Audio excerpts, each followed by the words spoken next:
Everybody, my featured guest this week is Palmer Thombs, the guy I go to all the time to talk all things Georgia football. You can check him out over at DawgsHQ, also part of On3. And we're going to get into this SEC championship game rematch with Texas. And Palmer, appreciate you coming on.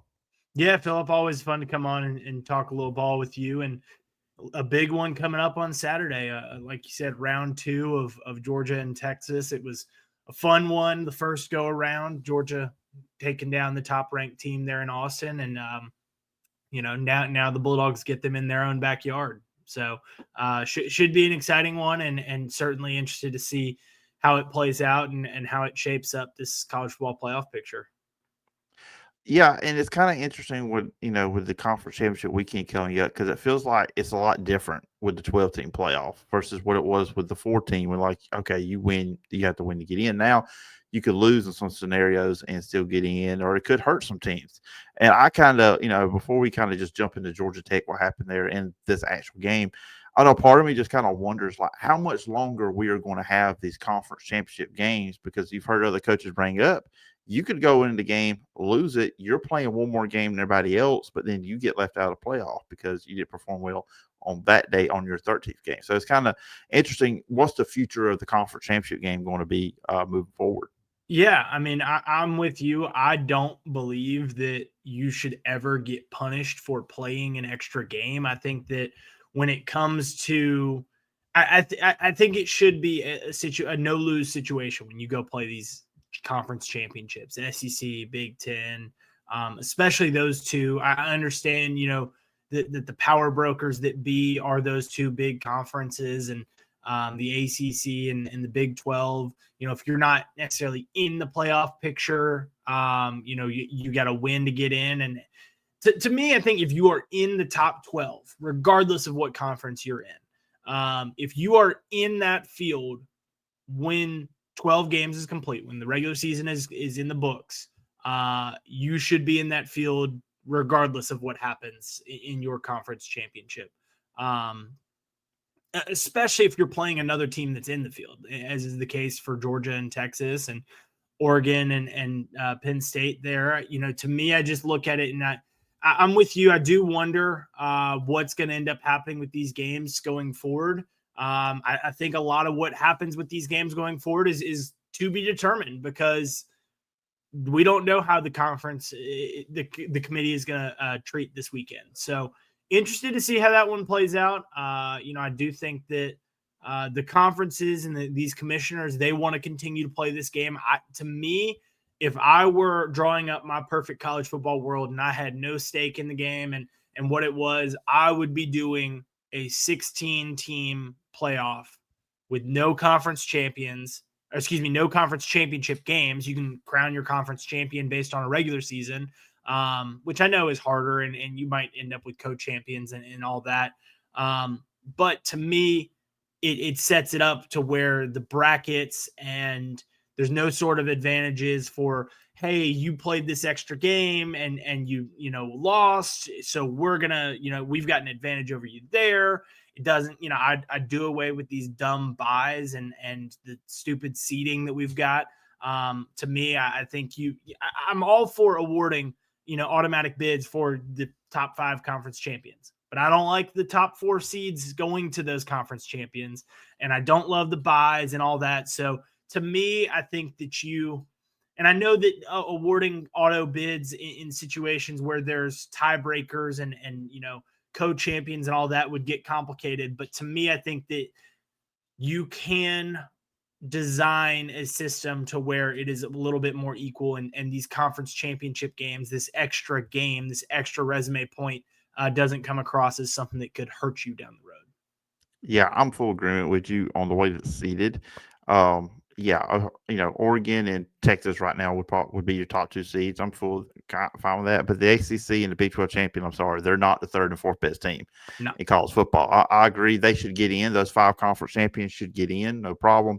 But it should be seeded 1 through 12. I mean, that makes it fair in the way you look at it. And also, I mean, we're in complete agreement on the 16-team thing because I think eventually look at the first weekend. If, like say Georgia, you win Saturday, you don't get to play a home playoff game in Athens because the next round we're going to the bowl sites, which that's a different discussion, and we could probably talk all day on that one. But I think you're right. 16 is perfect. I think we're going to get to that eventually because I think these schools are going to look at, hey, if we're going to play the second round at both sites, we want an opportunity to play at home. And because the revenue there, get your fans involved. It's going to be these playoff games on these campuses are going to be a great scene that first round, and these top teams winning the conference champions, they're going to want to have a piece of that too. Yeah, no doubt there, and certainly it's interesting all of it. I get why these conference championship games exist. They are made for TV products. They are big time money makers. I understand that. And look, we may end up in a world where we've got a 16 team playoff and these conference championship games. And for everyone that's going to say, oh, well, we can't have these kids playing 17 games. If you lose the SEC championship game, you're Georgia and you go on to win a national championship, that's what's going to happen anyway. So I don't know that it is that big of a difference in a world in which already you can put yourself in that situation to where you're playing that extra game and 4 playoff games. To me, 17 games, that's what this is glorified, minor league NFL. And they play 17 games. So, to me, I think most of these kids are, a lot of these kids, especially the ones on these playoff teams, are headed to the NFL. So get them ready for the NFL and play 17 games in your college season. That's equivalent to your NFL regular season. So to me, I don't think it's that big of a difference. It's a huge moneymaker. You can feed both hands. You can feed the conferences. You can feed the college football playoff by doing both. It's not like it's not like you're setting up a crazy situation of, they're playing way too many games.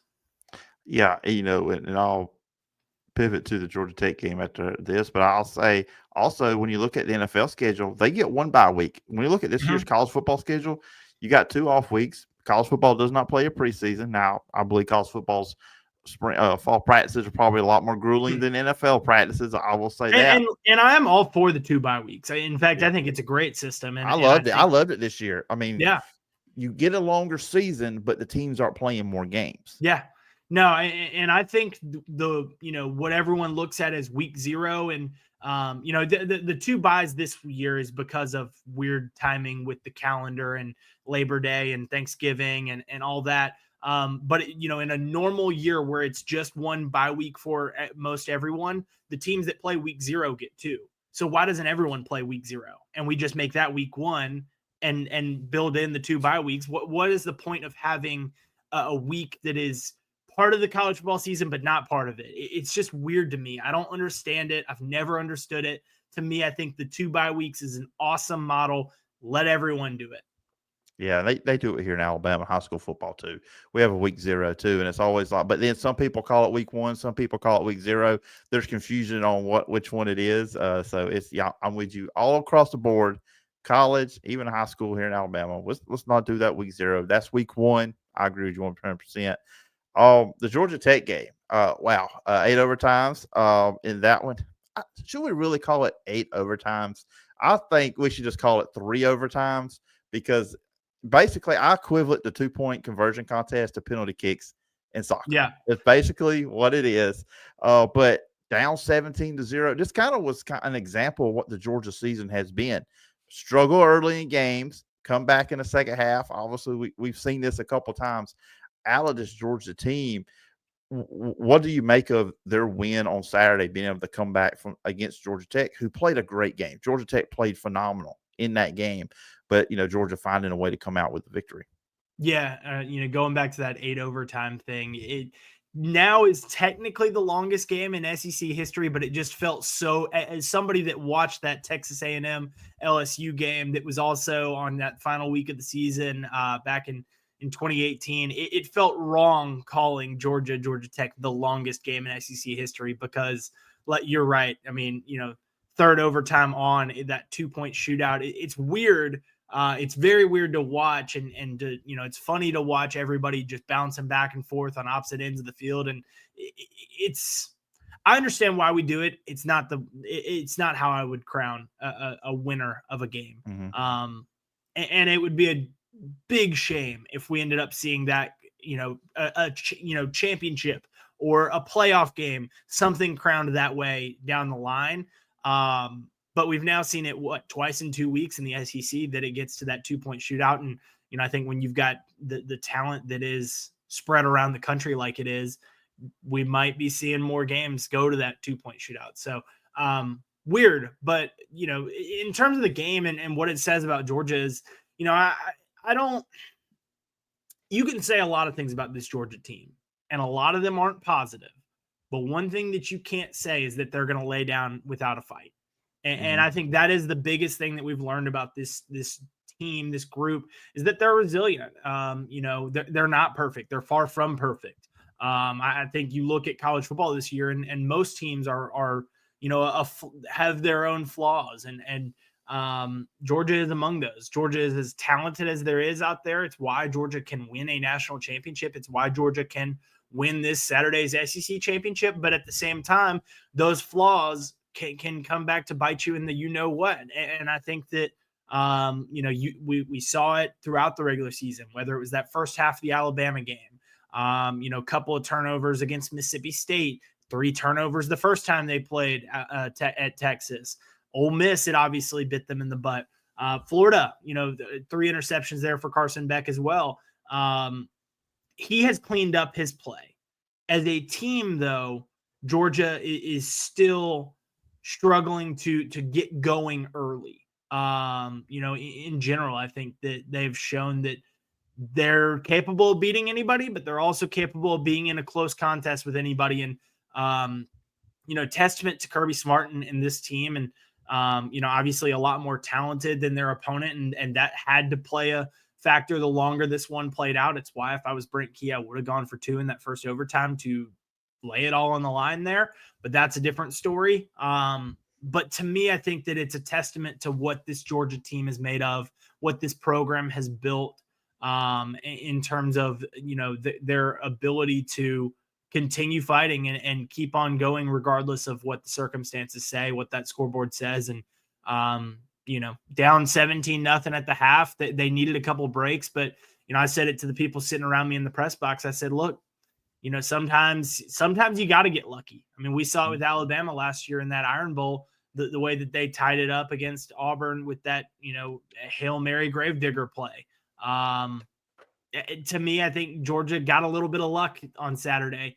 Rivalry weekend is not easy anywhere, and you take a win regardless of what it looks like. So 8 overtimes, or a blowout victory over the Yellow Jackets. I think Kirby Smart, folks around this state are just as happy, especially, and the weird part about it is that the result and the outcome of that game had nothing to do with Georgia's ability to move on to the SEC championship. It was already secured, which means it had nothing to do with its ability to move on to the playoff. And we were talking about it before the show here, but man, what a weird week it would have been this week if everyone's talking about, being down on Georgia and saying, well, they lost to Georgia Tech and how weird that would have felt for them to then come out, wake up on Saturday with a chance to go secure a playoff bye. I mean, not just a spot, but a bye in the playoff.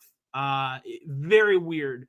But we're talking about a team now that finishes the regular season 10-2 and, heads to Atlanta with a serious chance of being a top 2 seed. And, amidst all the, ups and downs of this season, the Bulldogs have continued to fight.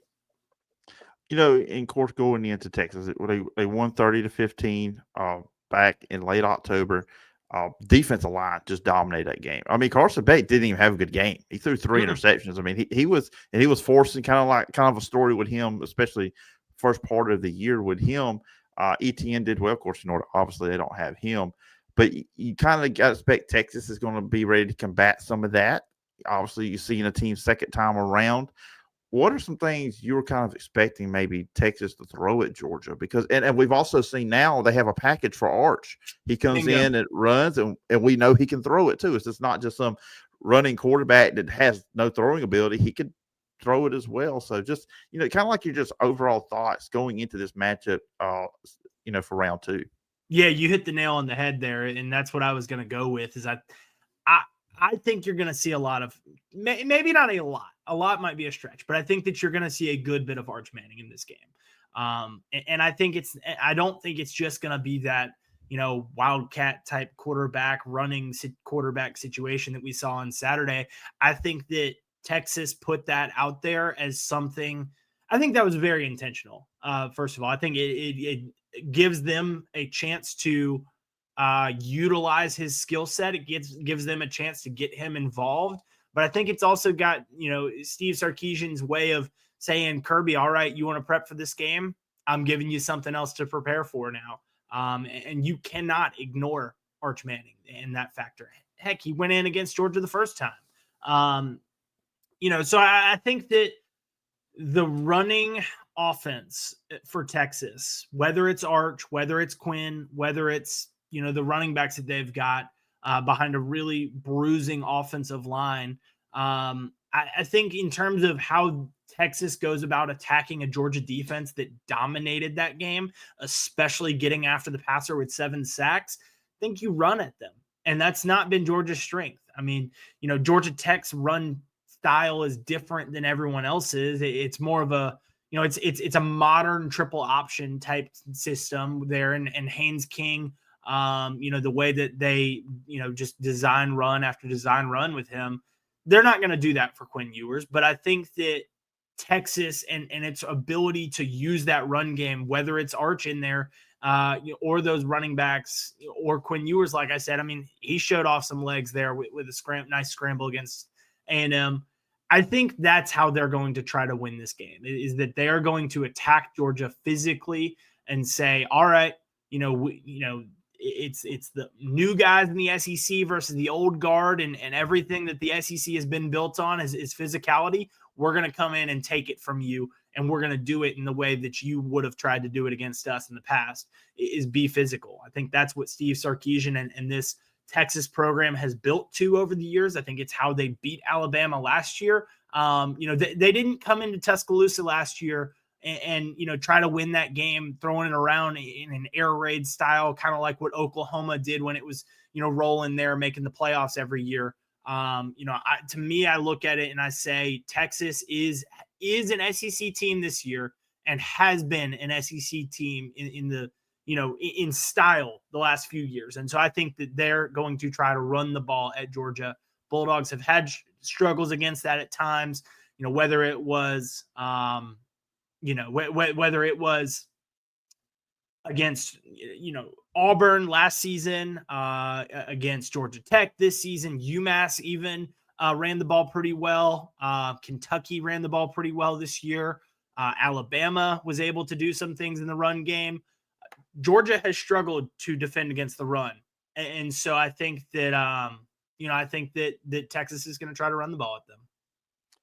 And on the other side, and I get into this for me, and I'm going to get your thoughts on when Georgia's on offense. The run game for Georgia, getting Nate Frazier going, because this is a really good Texas defense. Mm-hmm. I mean, they're not just one of the best in the SEC, they're one of the best in the country. They're top 5 in a lot of categories nationally. Getting Nate Frazier going in the ground game, because Texas is obviously one of the defenses where you just don't want to, if you can't run the ball, you don't want everything put on Carson Beck's shoulders, because then maybe mistakes do happen. What's your feeling when the Georgia team is on offense going against that Texas defense? Yeah, I think that you're spot on there with Nate Frazier being a big part of this game plan. He is very much, seen an uptick in his playing time, and that's, equally as much Trevor Etienne being out as it is the freshman finding his footing here late in the season. I mean, he had a November to remember there with touchdown in each of Georgia's last 5 games. He had 3 against UMass. He had over 100 yards that day. And I've seen a lot of very impressive things from him.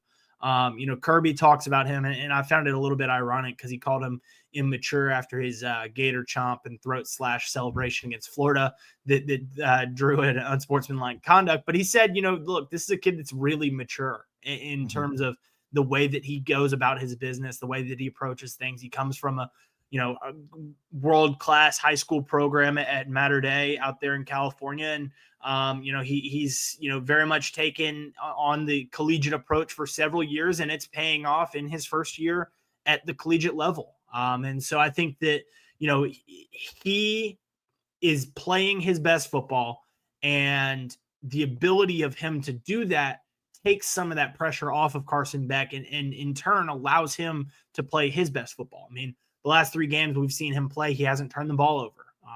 That is so huge. And I talk about those turnovers and his midseason struggles there against Alabama and Ole Miss and Mississippi State and Texas and Florida, and the struggles that he had there. I think he was oppressing a lot.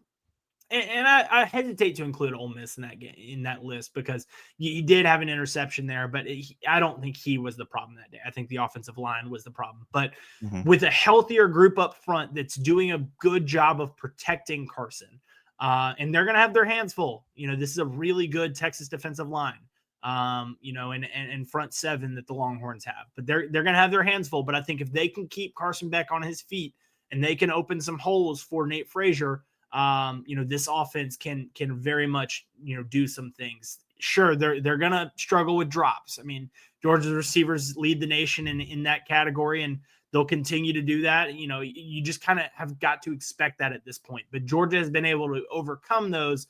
I do think that Georgia's offense is going to have some success. I don't know that they're going to, light the scoreboard on fire at Mercedes-Benz Stadium, but I do think that, we're not going to see them struggling against Texas's defense in the same way that we saw A&M get shut out. Yeah, it'd be interesting. And a few weeks ago, I had Troy Sadowski, 1988 All-American Georgia tight end, played in the NFL.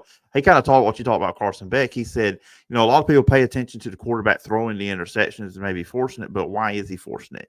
You bring up the offensive line has had struggles. The receivers dropping passes. He feels maybe at times Carson Beck maybe has felt like I have to be Superman and I have to pull us out of the hole. I'm like, yes, maybe his decisions weren't great ones either, but there's also those external factors around him that also could lead into those mistakes he was making earlier this year. Absolutely. And I think that, we've seen improvements in a lot of those areas. Like you said, the offensive line, they're getting healthier. And I think that just, this is an offensive line group that came into the season with a lot of experience and, had a lot to be excited about, and lost probably their best player, definitely their biggest emotional leader in Tate Ratledge, lost him early in the season, to an injury there against Kentucky. He missed that Alabama game. He missed that last game against Texas. He was beat up against Florida. He was battling a fever against Ole Miss. Getting him back to 100% has been huge for this group. And, I think that around him, Carson has found some comfort with these receivers. Georgia has very much shortened its rotation. You're seeing them really rely on, 3-4 guys. And that's not necessarily been UGA's way over the years. We've seen some deep receiver rotations there. But this year it's very much Arian Smith, a 5th-year veteran who Carson came in with. Dominic Lovett, who's a 4th-year guy, obviously transferred in, but had some success elsewhere and was a big part of what Georgia was able to do offensively last year. You're seeing Oscar Delp, a 3rd-year tight end, who's very much comfortable in this. Carson, he became a go-to guy for Carson last year when Brock Bowers was down. We've seen him score touchdowns in each of the last 3 games. Dylan Bell, another guy that was a go-to guy for the Bulldogs. He's now back healthy. He suffered a ankle sprain there against Tennessee, missed the UMass game, but he was back out there on Friday against Georgia Tech. And so I think that, as Georgia gets those guys, Carson, as Georgia has been able to protect Carson Beck, he has been able to build some comfort up with those receivers. And I think that, it wasn't necessarily the easiest thing early on, but we're seeing the effort and the continued trust in those guys, continued confidence in those guys. I mean, look, we talked to Carson earlier this week and he said, hey, sure, I make mistakes, they make mistakes, but what do you expect us to do? We're, not throw the ball, because that's not a good recipe. Yeah. We've got confidence in those guys. We're going to continue to do it. And look, we talk about the comebacks for Georgia this year. Those guys have made a lot of big plays for them in those comebacks. And so, sure, they're gonna have some drops, and that's gonna frustrate Georgia fans, and it's gonna frustrate Carson Beck, and he had admitted as much. But he's not perfect either. They're not perfect, and I think that the imperfections of all those guys together, has been a thing that they can kind of bond on a little bit, and it has been something that this offense, it's created the inconsistencies that we've seen, but it's also, I think, creating a little bit of the success we're seeing, because it's something that all these guys can very much connect on. Yeah, so it's gonna be an interesting game. I'm ready for it. I picked Texas versus Georgia for the season, so I'm feeling a little bit good. I did too. Not the way I thought we would get there, No. at all. But that's what. Now let me ask you this, Phillip: who did you pick last time these two teams played, and who did you pick preseason to win this game? Georgia. So I picked Texas to win this game last time. I picked Georgia in the preseason to win it in the SEC championship. So I'm feeling, I think we're going to see a round 3 of this. I don't, you look at the way rematches have gone over the years in the SEC championship game. This is the 8th of them, 5-2 for the regular season winners. That's very much advantage Georgia here.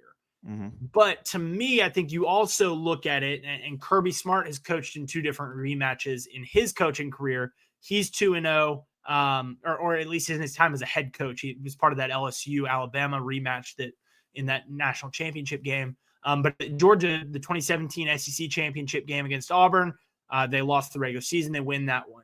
2021 season, they lose the SEC championship game to Alabama. They win the rematch in the national championship game in Indianapolis. So he's 2-0. All that leads to Georgia. But when I look at a rematch, I just cannot get over the idea of, hey, this team's got everything to change. This team's, going to try to keep as much the same as they did the first time. Here's what worked. Let's keep going with that. If you're Georgia, if you're Texas, man, nothing worked. So let's mix it up. I think it's advantage Texas here. And I, picking this one, I think I'm going with the Longhorns. I think I'm going against my preseason prediction. I think I'm going with my prediction that I had back in October when these two teams met. A wrong prediction, I will say. So for Georgia fans that want to get upset with the Georgia beat writer picking Texas, maybe it was my my doubt that fueled that fire for Georgia. But I think I'd go with Texas here. Yeah, I think I'm going to go. I'm going to go. Georgia's going to be my pick for this one. Hey, look, the Auburn writer picking Georgia to win, all that stuff like that. So, it is what it is. But I think Georgia's going to take care of business against Texas once again. I think it's going to be a good one regardless. It is. I think it's going to be closer than it was before. I think it's going to come down to the wire. But I think, Georgia pretty much being a home team is going to be a big advantage in this one. I do wonder. I mean, obviously it's a first trip to Atlanta in terms of SEC championship, and that Texas group is excited about that. But I do think that you're going to see more red and black, and especially the UGA fans knowing, hey, not only are they closer, but they had a week heads up to buy these tickets up.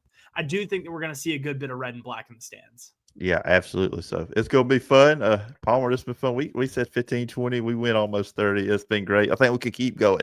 But I appreciate you coming on the show. Always glad to have you on, talk all things Georgia football. Both the listeners and viewers will check out online. Where can they find you? Yeah, head on over to DawgsHQ, DAWGSHQ.